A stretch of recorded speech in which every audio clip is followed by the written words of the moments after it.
Hello, friends, and welcome to episode number 72 of Nostalgia Talk. I'm James, and joining me this time is Cathi Rosenberg-Turow. Welcome. Hey, nice to be here. Nice to have you here. Now, for anybody who doesn't know, Cathi is a writer who has done a lot of involvement with Sesame Street. She was a scriptwriter for the show for a number of years, and as most writers for Sesame Street were,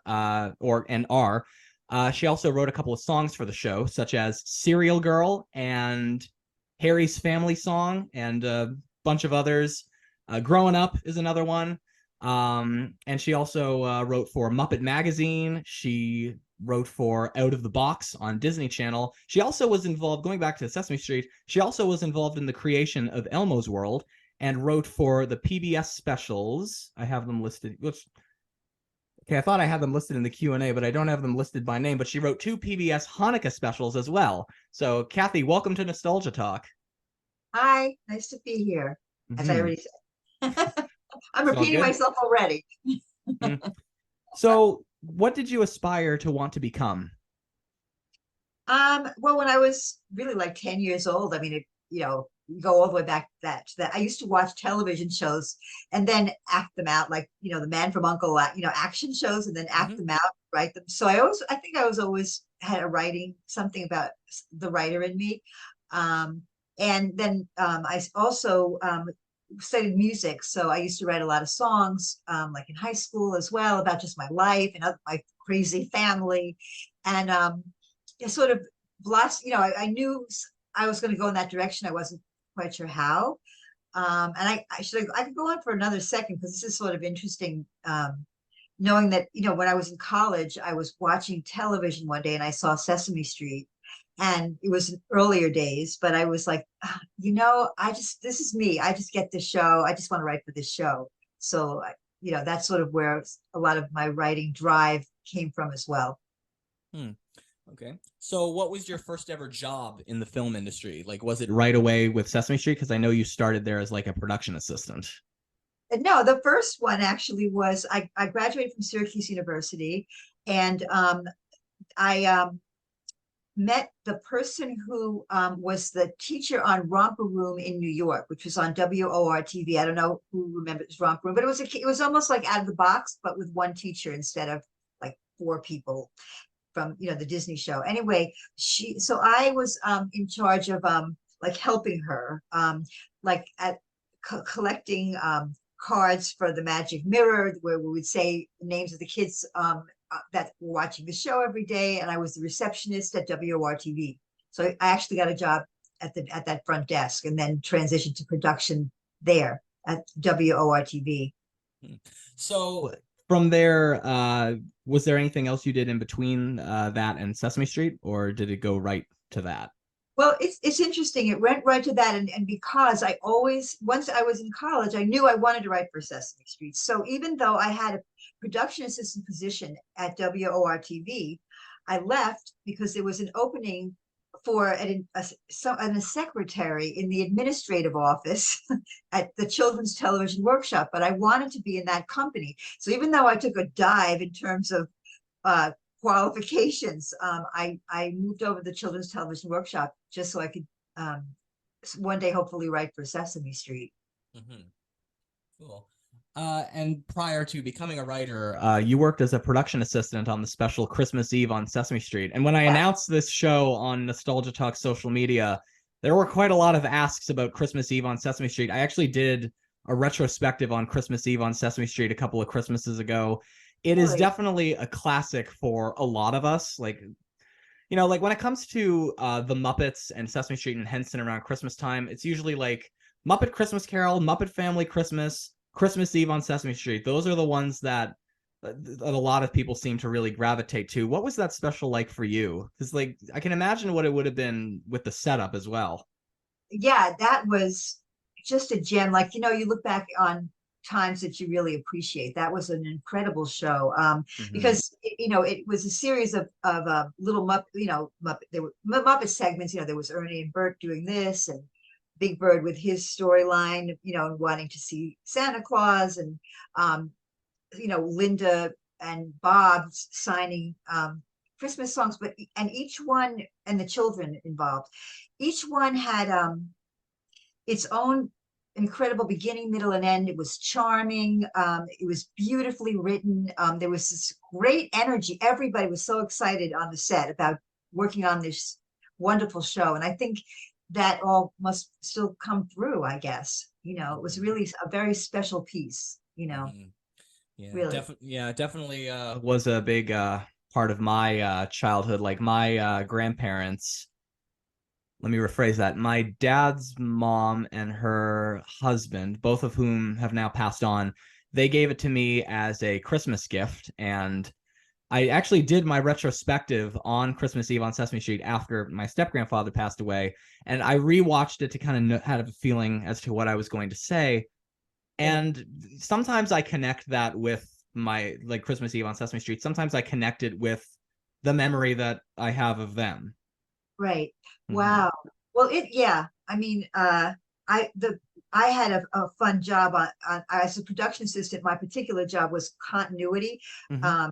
And so I had to be sure that if Maria was wearing her red shirt in the scene before she walked out the door, that when she walked in the door again, she was still wearing the red shirt, that kind of thing. So I was just staring at everything that went on, taking pictures, taking notes the whole time. And it was just incredible. I still watch it. How could you Really. not? Yeah, it's really Yeah, like you said, it's really, really well written. Like John yeah, Stone, John Stone, you could tell from the time he started with Sesame Street until the end of his life that he was so passionate about making it work, and not just that particular special, the show. And yeah, when I rewatched Christmas Eve on Sesame Street, getting ready to talk about it, I yeah, thought Sesame Street always has to be educational, of course. So what's the message of it? The message is some things are better left if you think about them. You don't always have to have the answers right away. yeah, yeah. I mean, and John Stone was a genius. I mean, he was incredible. And the energy when he was the director, his and executive producer, his energy was, you could just everybody just latched on and wanted to make it work. Not only because it was great script, because there was something about his presence, and when he put a show together, he had a real sense of what it was supposed to be, and the comedy involved. And even when I wrote scripts for Sesame Street, at a later point, if he was directing one of my shows, he always made it 1,000 times better than what was written on the page. He was a real wonderful man, you know. Talking about writing for Sesame Street, that does lead me into my next question. A lot of Sesame Street writers that I've talked to, like I've talked to Norman and Emily and Lou. I've had Lou on this show twice, as a matter of fact. Cool. He's the best. He really is. Yeah, he and I are still like Norman put me in touch with Lou, and we hit it off. The friendship grew. I actually was just talking to Lou the other week, as a matter of fact. Oh, you're kidding. Wow. Mm-hmm. Yeah. And a lot, and those people have told me that they have had to audition to become writers for the show. So can you talk a little bit about your audition process? Sure. Well, before I was a writer, I was a production assistant, Right. uh, and then assistant to the producer for Dulcie Singer, who was also incredible, amazing producer, executive producer. And I wanted to, but I always wanted to write the show. And basically, I wasn't a member of the Writers Guild, and at a certain point, there were changes in the Writers Guild, and I wasn't able to write scripts at that time. So I actually left Sesame Street, because even though I was on a production track, I mean, like I could have become, like, I guess, a producer over time, possibly. I wanted to write. So I went and I got a job writing for Scholastic magazines. And I worked there for about 1.5 years, and I learned how to be a professional writer rather than just something out of the sky. In other words, here's your assignment, here's what has to be done, here's when it's due, and it was for children. And then I realized, even though I loved working for Scholastic, I was more of a fiction writer than a news writer at that time. So there was an opening a bit later for Muppet Magazine.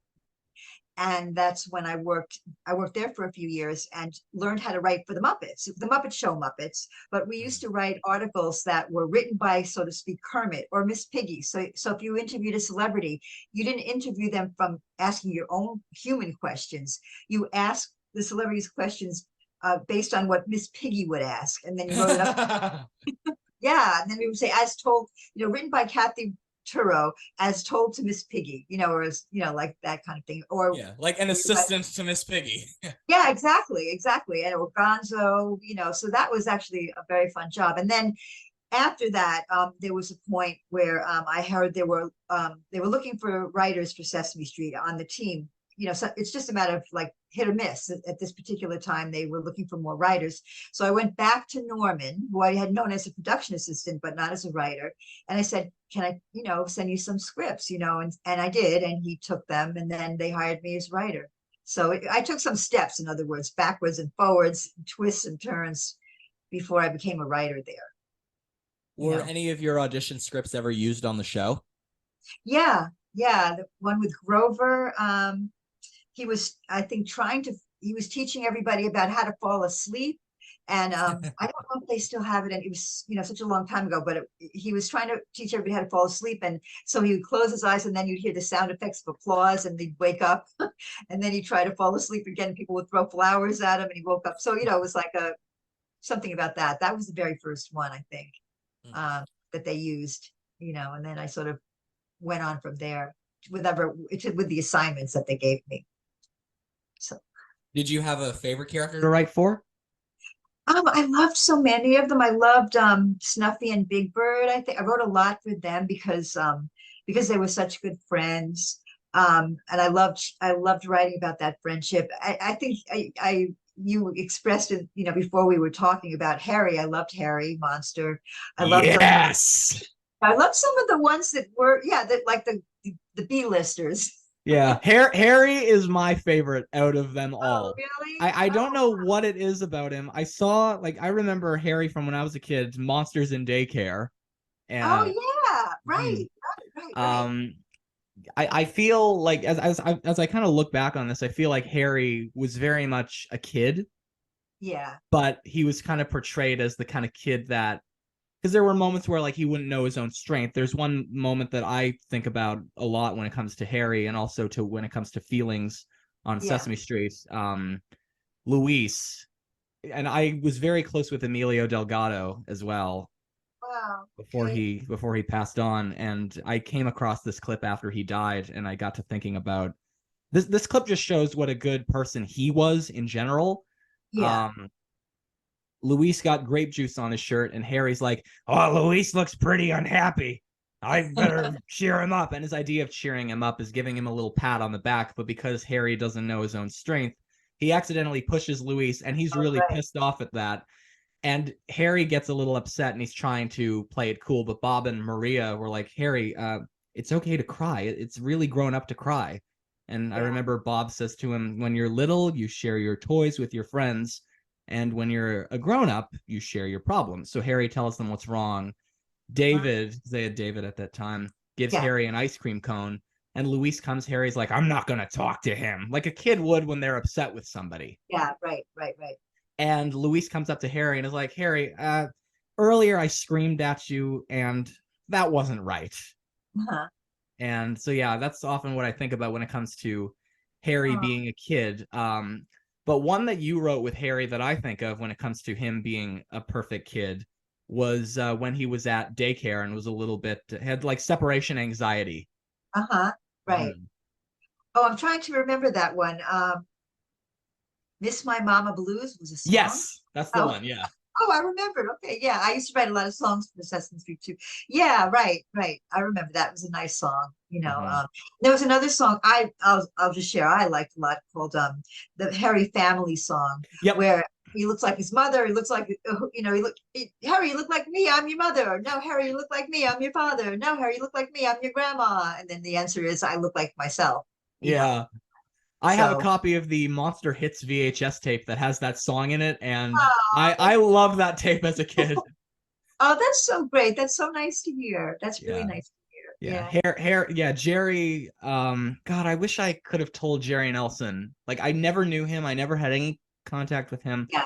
But I really do wish I could have told him all of that. And talking about Jerry characters and monsters, there's another Jerry character and monster that you wrote a lot for, who talks in growls, mostly, "Bah!" And all you listeners know exactly who I'm talking about, Frazzle. And I feel like in a lot of the Frazzle episodes that I saw that you wrote, much like in Harry's case, Frazzle was played very much like a kid. How did you come about with developing that into Frazzle? Well, first of all, Frazzle was Jerry Nelson's character. In other words, I didn't create him out of my mind. Right. He existed, he wasn't used all that much. He was sort of like out of the. He came in and did little pieces here and there. Yeah, like if there was a bit with a monster, there was a good chance you'd see him. Yeah, right. He'd come right. But I thought this character was hysterical. And I also love the characters who don't necessarily use language, but communicate, like Frazzle, like the Martians, the yip, yip, yip guys. Yep. That's my dad has that as a ringtone on his phone. Are you kidding? Oh, that's great. Well, you do them all so well. You could probably get a job doing this. But anyway, and so I because I think a lot of the kids who are watching Sesame Street don't have language yet, or they're developing it and they're trying to figure out how to communicate. So those characters where you can figure out what they're trying to say without using words, I think are very meaningful, and they're also just hysterically funny. I just love the way Frazzle looked. And he was really very sweet. He just didn't know his own limits, I guess, or something, but he was sometimes. And so the way I would write his words was like, I'd go, like, so there would be like one little hint of a word in between that. So you'd have some idea what he's trying to say. And I wanted him to, personally, I wish I could have even written for him more. I thought he should have been more of a regular character than he even was. But, I guess you have to have all the ducks in a row for that. Everybody has to be in agreement about those kinds of things before you can do that. Well, Sesame Street, if you're listening to this, if you plan on bringing back Frazzle, let me know. I'd love to have my hand in that puppet. Oh yeah. Oh well, he would be great. I already hear it. He's just great, right?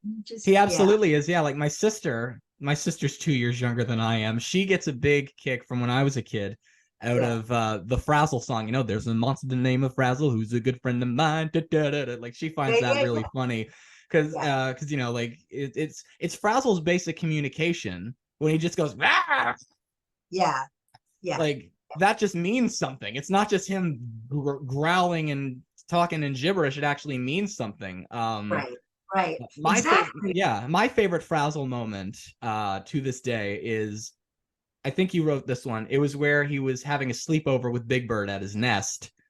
Okay, tell me. I don't remember. Go ahead. So Gordon because Gordon was living near Big Bird's nest at the time, and so he always was kind of like, because he lived so close, he was like a good caregiver to Big Bird, and also a good chaperone for when Big Bird was having a sleepover. Right. So Frazzle has Gordon read him a book, and that I think Big Bird was the one who wrote it. I have to watch it again. And then he ropes Gordon into singing him his favorite lullaby. And for some reason, the growling in speech, like when Frazzle like, Gordon can understand it. And then Frazzle sings the lyrics, which are, and Gordon imitates it that way. It sounds like something I would have written, although I don't know for sure, because I used to even do that with the two-headed monster. That's another character I used to love, because it's one monster with two heads. But I remember I wrote a lullaby that Maria had to sing, moosh moogie moo, and she had to sing their lyrics, which was moosh moogie moo, moosh moogie goo. But and the human cast had such great sense of comic timing, and that they knew how to play off of that, like not take it seriously, but also like a wink to the camera, like, what am I doing? So it comes off funny, Well, with Frazzle, there's one bit with him that I'm kind of wondering about. Not an episode, like not in Street Stories, but like an actual sketch, where he was afraid of going to the dentist, and his mother, who's played by a really good friend of this podcast, Louise Gold, she did not speak in growls. It was just Louise using her real human voice, And she's like, okay, Frazzle, dear, the dentist should be here soon to clean your teeth. Are you right? The dentist won't hurt you when he cleans your teeth. And right after she says that, Frazzle responds, hey, what? Yeah, I think I wrote that. Well, thank you for reminding me. I wrote a lot of scripts over the years, and so some of them I actually, until I'm reminded of them, I don't think of them all the time. Each one. But I think I also, because his teeth were so prominent, you had to have him go to the dentist. Like if anybody's going to go to the dentist, it's going to be Frazzle. Yeah. And then the dentist turns out to be scared of him because of his looks. Like yeah, go ahead. I'm sorry. Well, as soon as I said that, I thought of the episode where Gina introduces Frazzle to the rest of the daycare, and he's just underneath his blanket the whole time. A growling blanket has come to daycare, and then finally he's ready to show himself and make some friends, and scares the crap out of Baby Bear. Well, it's funny you should bring that up, because now I'm remembering, when we had writers' meetings, and I really was saying, Frazzle, I hope we could use Frazzle more. And I think he's wonderful and important and so funny. I think the research department at that time felt he was too scary looking. They would scare kids too much. And so now I'm remembering that was one reason. I don't think that he's scary. I think that he's very sweet, and that he doesn't come off as frightening. When he opens his mouth, he's not, you know what I mean? But that was his mouth. You can barely see his mouth open because it's covered in teeth and tongues. Right, that's true. When his soul comes, and the way Jerry played it was, just such a kind, well-meaning monster. Mm-hmm. And a lot of these B-list characters that you wrote for, such as Frazzle and Herry, Two-Headed Monster, Martians, Biff, they were all, well, those ones that I mentioned anyway, were Jerry characters. What was Jerry like? Oh, he was wonderful. He was just so gifted, so funny, so sincere about whatever whatever character he was playing. Just an amazing sensibility. Sometimes life goes on. I'm glad all these characters, even to this day, live on. But it's when a certain person puts a Muppeteer puts a character on his or her hand, that's the soul of the character. And I think if you have someone new doing it, it's also great, but it becomes something a little bit different, because the original soul came from just a different human being. Do you know what I mean? Oh, yeah. It's like an actor, like if a different actor plays a role, replacing another one, it could be just as good. But Jerry was a wonderful man, a very special person. And part of the fun, and the count too was his, part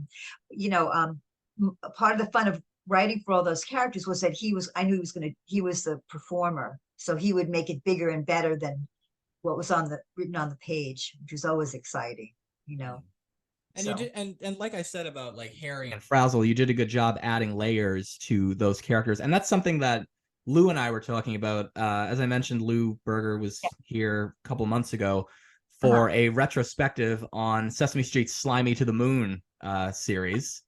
I don't know where that came from, but it just kind of worked. I emailed Marty Robinson and Lou Berger individually, and I was like, "You guys want to do this?" And they were like, "Sure." And so I rewatched all of these Slimy to the Moon episodes, and they added a lot of layers to Oscar as well. And Lou and I were talking about how important that is to add layers to characters, especially those you don't see a lot. And talking about Jerry characters, there was one episode with Biff where it was his 40th birthday, and he was really, I think he wrote it, he was upset about it because he felt like he was too old. So Roxy Marie, Elmo, and Gina tried to cheer him up by throwing a birthday party for him. And nothing worked until he got a surprise present. Little did he know it was from the Martians. Oh, that's... The Martians are watching from the arbor. It's like, yep, birthday, present, yep. They're great. I mean, I have to say, too, one thing, and Jerry used to talk about this, too, is when Richard Hunt was alive, and I know that he really, really dates back, but Jerry and Richard had a real rhythm together. So when they did the Two-Headed Monster together, or they did the two Martians together, or Biff and Sully, like, I think Jerry was Biff and Richard Hunt was Sully. Yep. Yeah, they had a rhythm together, and that was part of why these characters were so funny, and they had these layers. Was because they just got each other, and they knew, and some of the ad libs they did were hysterical, you Mm. know. And you saw a lot more feeling from Sully because Biff was always just so overly confident about himself all the time. Sully Right, never was overly confident. He's like, I know I can do it. You know, right, I'm not going to push too hard for it.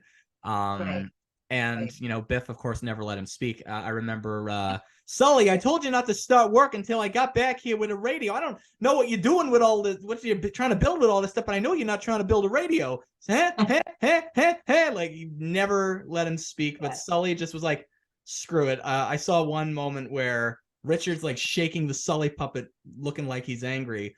And finally, like, for years, I just thought that Sully was like nonverbal or something. And then finally I realized Sully's probably thinking, if this dude doesn't shut the hell up. That's really, yeah, because you could, Richard would do these subtle motions, like Biff would say something ridiculous, and then Sully would just look at the camera like, "Are you kidding me?" But he didn't say anything, but you knew just from that little subtle motion that that's what he was thinking. I once saw Richard move Sully's mouth to what Jerry was saying as Biff, and I thought he was mocking him. Oh, oh, oh, that's funny. I've never seen that. That's funny. It's like Biff was this is gonna totally make me sound like a doofus, but it's like Biff was the ventriloquist and Sully was the dummy. Oh, that's funny. Yeah. They used to do things where they built together too. I didn't write this one, but I think they were building a piano for one or Yeah, something. that's the one I was quoting. Yeah. That was He knew his hysterical. old pal Biff wanted to listen to music, so Sully went ahead and built the So the piano. piano, right?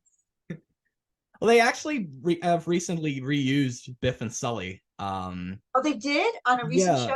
Oh, great. a couple seasons ago. And it was really nice to see them. The dynamic is still kind of the same. You know, Biff still overly confident and a little clueless. Like, for example, Yeah. there was construction, and it's like, what's happening? Who's asking? And then 5 minutes later in the episode, the gag comes back. So it's like, who's asking? Me. So Oh, that cute. dynamic of them is still Yeah. there. Oh, it's nice to know they brought them back, because I know that we got to a point where we had so many characters on Sesame Street, like we just kept creating new ones and more, that the research department said, I think now kids, it's too much. You have to go back a little bit. There are too many characters. And so some of those B-listers weren't on as much anymore. It's nice to see that they're bringing them back, because they're Mhm. so funny. And they had their own place on the show, I felt. Mm. If you watch the 50th anniversary special, there's actually a ton of them, and Oh, most of them all have speaking roles. oh, that's great. Like, That's who's there? Roosevelt Franklin. Oh, that really Yeah. goes back. Yeah, Sherlock Hemlock, Harvey Kneeslapper, Don Music. Oh my gosh, they were the best. Yeah, who Harvey else? Kneeslapper. Amazing Mumford. Oh, that was another Jerry character I love to write for. Right. Yeah, Right, Mumford. that was I one of love my favorites too. Yeah. sandwiches. Yeah, right. And Hmm. the duck. Yeah, that was yeah, I loved Mumford too. Hmm. They were just so freaky. Yeah, Mumford is another good example of overly confident to the point where it's gonna be like the same gag. Yeah, yeah, yeah. But it was fun writing those, messing up the magic tricks. Fragile panties. I didn't work, but I'll try again. I love peanut butter sandwiches And of with course, Maria pasta. being too nervous around him, like, oh no, every time you do magic around me, I end up turning into a duck. Yeah, right, right. That was something I made up. That the duck and Mumford together. Where Maria ends up quacking. We did a bunch of shows like that. Hmm. Um, the other one, Jerry, I used to do with Simon Soundman. I'm pretty sure it was him. That Yeah, was also a love very that character. funny character. You And that know, was one that you wrote for sometimes? sometimes, yeah, yeah. Okay. We had a lot of writers doing we all did, all the writers wrote for all the characters.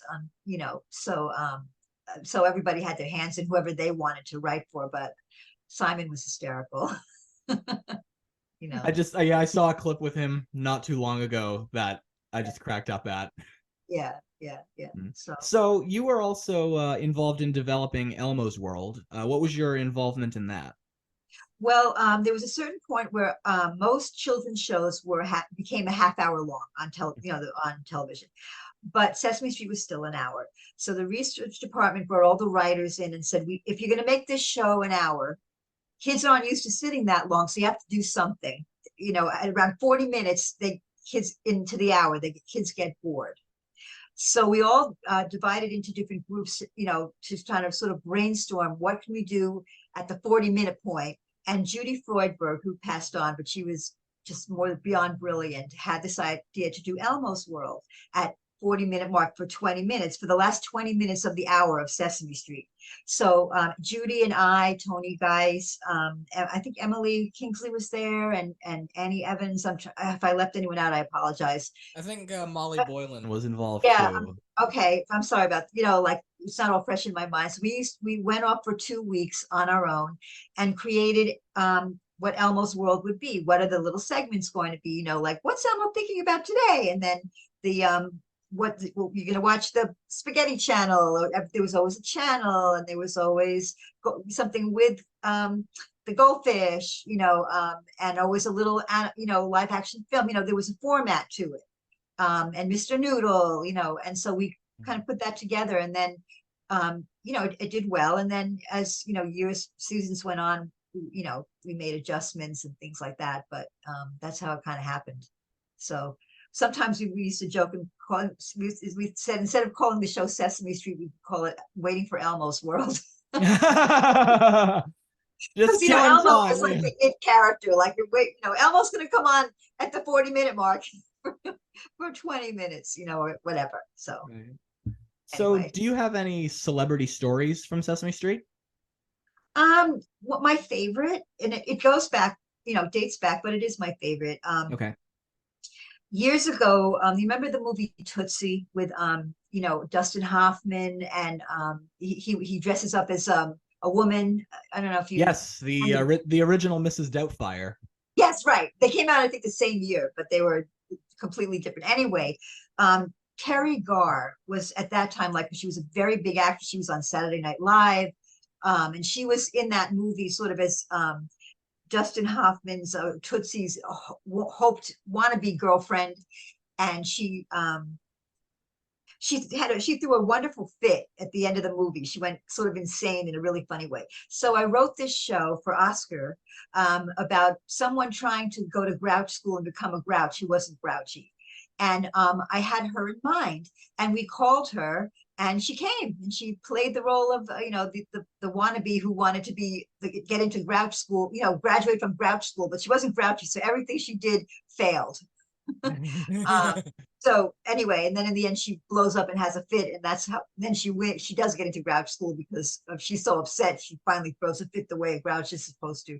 But that was exciting. It's exciting to write something with an actor or an actress in mind and have them come and do it.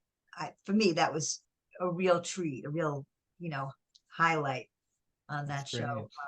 So, and then other times, I didn't actually write I wrote like Oscar's fairy Grouch mother. I wrote what the character would be. I wrote a show with that, and then Rosie O'Donnell was cast, and she came and played that. Or Julie Haggerty played a pediatrician for Big Bird. In other words, Julie Haggerty from the movie What About Bob? Was she in that? She was Richard Dreyfuss's wife. Yeah. Oh, she was. Yeah, she was in not that movie with Albert Brooks also. What's the name of it? Oh, well, anyway, she's in a lot of movies. She's around. And so, yeah, she came to play that role. So sometimes it was a really fun surprise to see who was or Victor Garber came and played, some character that I wrote. And so, it was fun to watch them sort of try to, like Victor Garber said to me, he kept getting dumped on by all these crazy things, because there's a lot of slapstick. He said, "Cathi, this is not really exactly a great career move for me," or something. their interpretation of, but anyway, I think it's nice to see a lot of celebrities came because they really respected the show and they wanted to be, contribute to what it was. I think, and so I guess still do, so that's really nice to see. So, yeah. Was there ever a time, because like you were with Sesame Street for quite a while, and you were there when Jim Henson and Frank Oz were there, and we were talking earlier about Jerry and Richard, and of Yeah. course, like any Muppet duo that Jim and Frank didn't do, Jerry and Richard were. Was there ever a time that you were watching Jim and Frank doing their performance and you were just cracking up? Oh yeah. Because Yeah. because like I always hear that they're really good at ad lib. Yes, yes, it was. It was just also fun because they were friends and so they were just having a good time with each other, but always. But yeah, this, little jokes at the end. Yeah, there were so many times, I mean, even Jim, they together their ad libs were hysterical, and also when they did separate Muppet segments on their own, and their ad libs were hysterical. Like, that was for a writer. That was a real treat, to write your script and then have them say some hysterical little remark. I wish I could think of an example. I'm like, not one isn't coming to my mind like this, but a lot of with Ernie and Bert, especially they, there was a lot. They were riffing on each other, you know. Well, if you've seen that documentary Street Gang, you seen that one? Yeah, yeah, yeah. Okay, yeah. There's a lot. There's like a whole blooper reel with Jim and Frank screwing with each other. Yeah, So, yeah, yeah, yeah, yeah, so you can yeah, tell. Yeah. yeah, yeah. It was interesting too because at one point, Jerry, we were just in the studio waiting for rehearsal, and Jerry Nelson said, when the Jerry, Richard, Frank, and Jim performed together, in a Muppet piece together, like they did a school pageant, or something like that. There was a rhythm they had together because they got together often to tape on Sesame Street. When the taping schedule changed and they weren't together as much on a consistent basis, they had to sort of regroup with each other and find their rhythm again. It was interesting, that part of really, I thought it was interesting to note that you don't just come in because you come in and you find your energy together, that it has to you have to let it happen a little bit over, as actors. So I don't know, that always stuck me. I thought that Jerry was pretty insightful when he said that. It's pretty true. Nice. So, yeah. So, if you don't mind me asking, and you don't have to answer this question if you'd rather not, but why did you end up leaving Sesame Street? What led to that? Well, I was sad. I mean, at a certain point, there were 20 writers on the show for a long time. Mm-hmm. And then at a certain point, they cut down on the number of scripts they were writing. And so they cut out a lot of writers, like kind of cut the writing staff in half. And so I was on the half that didn't end up staying. So it was hard to leave. I have to tell you, Okay. I had to adjust to it. But then I moved on. I still look back very, very fondly on Sesame Street. Okay. I'm sorry if that question put you in an awkward position. No, you know what? It's life. Listen, I have to tell you, to last on that show for like 20 years, when you talk to other people about, when they write for shows but then the show ends after 2 years or 6 months or 3 years, to go for like 20 years, just consistently on the same show, unless you're writing the news or something, it's pretty remarkable. That was also very special in that way. So moving on from Sesame Street, you were talking about being a writer for Muppet Magazine, scripting celebrity interviews from the point of view of whichever Muppet was talking to them. Right. What was that like to get to interview these celebrities? Oh, it was so much fun. I mean, it's a little bit, I'm dating back a lot because I did it a long time ago, so bear with me in that sense. But what we used to do. That's okay. I'm a pop culture kid, so I'll probably. Oh, good. Okay. Because, like some of these actors, we don't really. I mean, mind you, the name of the show is Nostalgia Talk. So. Oh, good. Okay. Okay. I'm in my element then. Okay. But yeah, you'll fit in right away.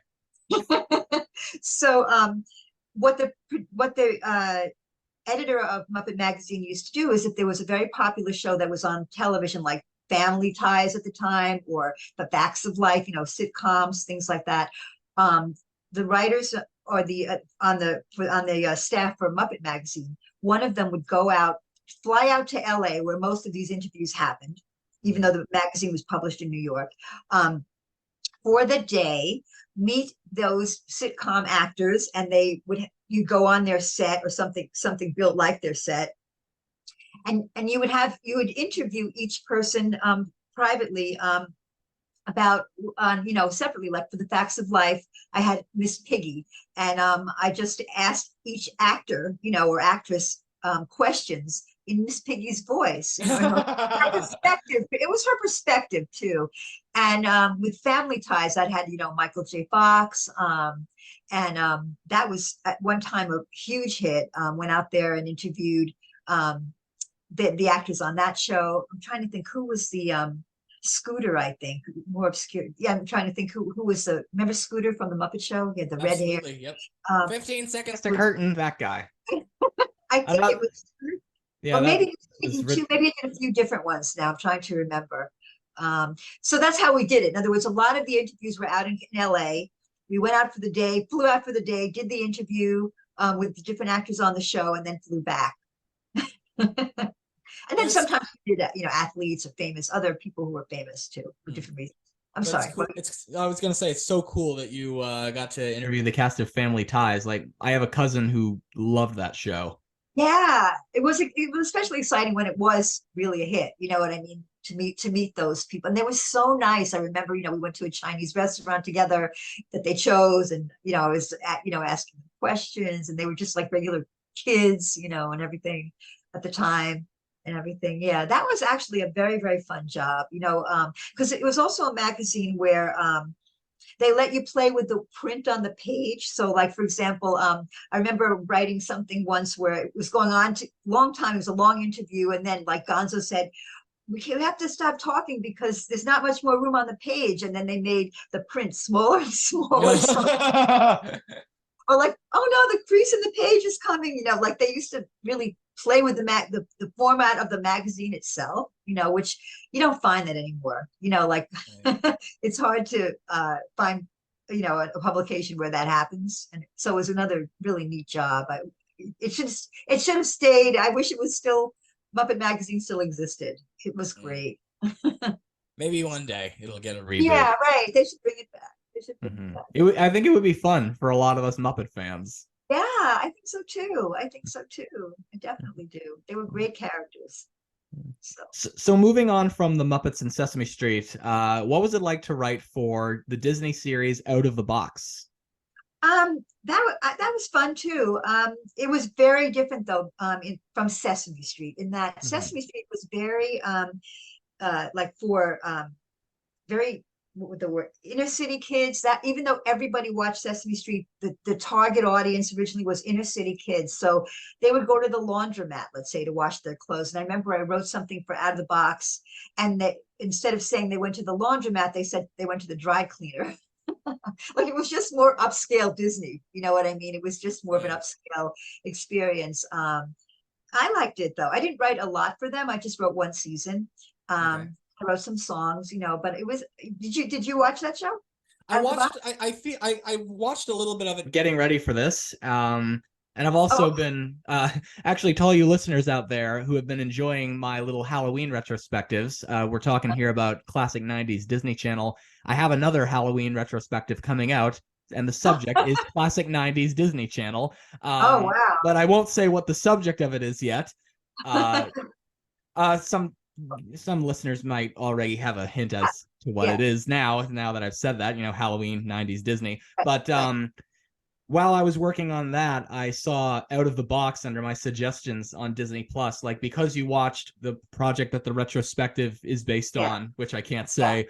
And Out of the Box was there, and I'm like, oh, well, I might as well, and I actually recognized it. So I think I did watch it as a kid, but specifics I don't really remember, but it looked very familiar.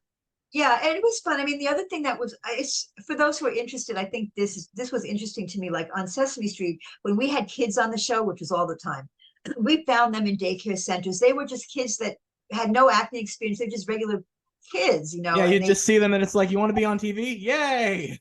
Right, and then they didn't have any lines. We'd ask a question, whatever they answered, that was the answer. When I went on the set of Out of the Box, all the kids had, who were the regulars on the show, had agents, even though they were very young, and they were they were coached. They had coaches with them saying them their lines. One isn't worse or better than the other at all. It was just interesting to me coming from sort of like a show where it was just much more relaxed in that way to go to a set where it was also a children's show, but with a different perspective and a different sensibility. They're all good. You know what I mean? They all work. And in And they terms all of have a like place in the world. And in terms of like educational, when making that show educational, I feel like a lot of Disney shows at that time, whether it was Playhouse Disney or Disney Channel, were more based upon problem solving. Could have been, yeah. Yeah. And I feel like Like Out of the how? Box, from what I remember, was very much based upon that. Yeah. Yeah. Yeah, I think now, especially because STEM, and everything, so important, I guess. So many children's shows are on the underlying theme is somehow problem solving in one way or another. It's really like boomed in that way. Yeah, Um, absolutely. so yeah. Hmm. So sometimes when I think I've moved on to other things and I don't write in many children's shows, I think I just can't solve any more problems. Like I have no more problems I can solve. So maybe someone else has a good idea. I don't know. Listen, problem solving is very important. I'm kidding around. So can you talk a little bit about, as I mentioned in the intro, you wrote for a couple of PBS Hanukkah specials. Can you talk about that?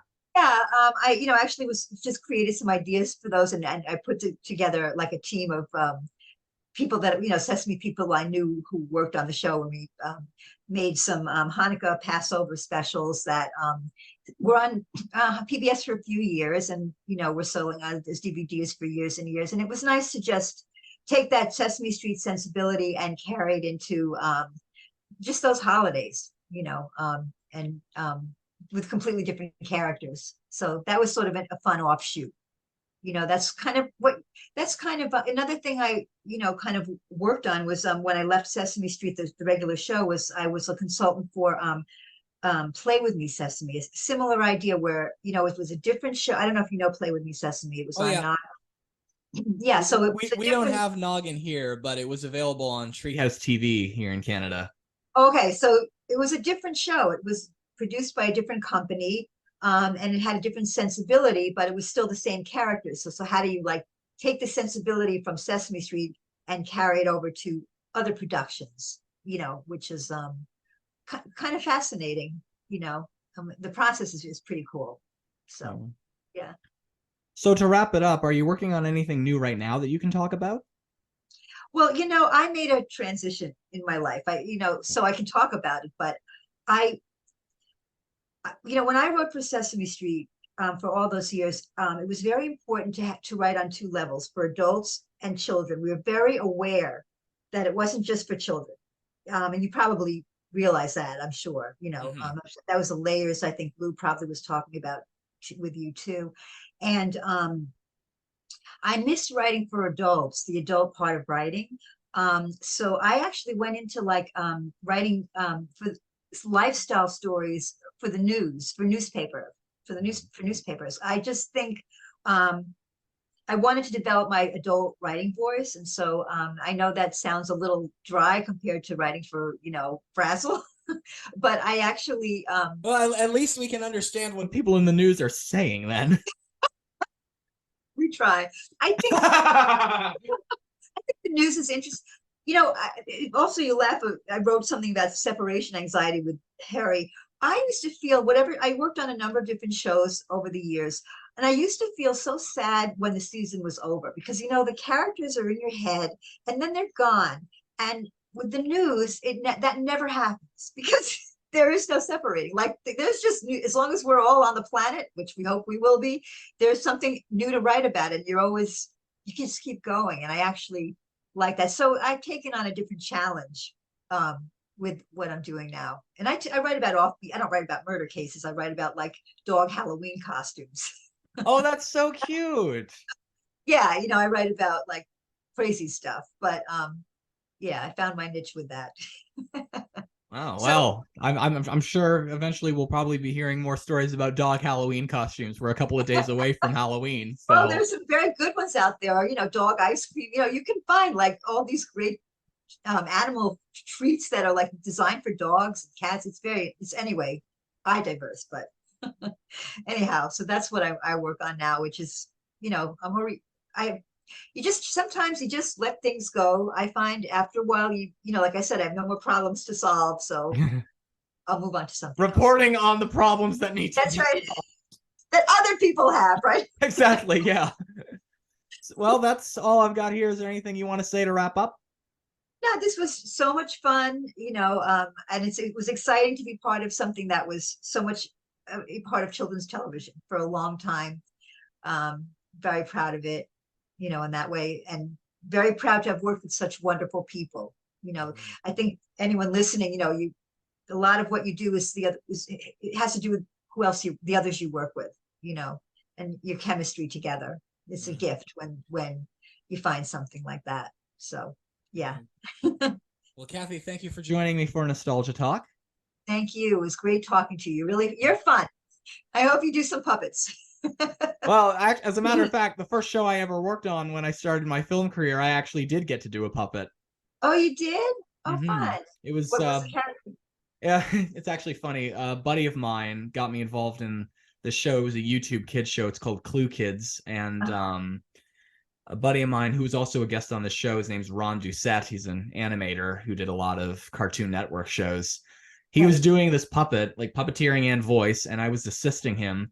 And then he had to leave, and our producer was going to do the puppet, but I asked him if maybe I could give it a shot, because I wanted to try puppeteering I know this wasn't a TV show, but I wanted to at least get my feet wet that way.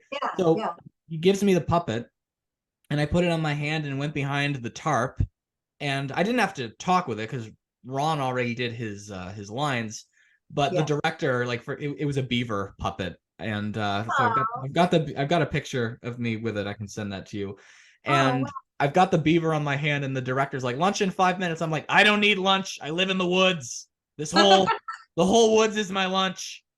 That's great. Sometimes that's where it all starts, right? Like a little moment like that. Absolutely. So, Cathi, thank you once again for joining me for Nostalgia Talk. And to all you listeners, there is a lot of stuff coming, retrospectives, interviews, and you'll be seeing that really soon. Peace. Peace.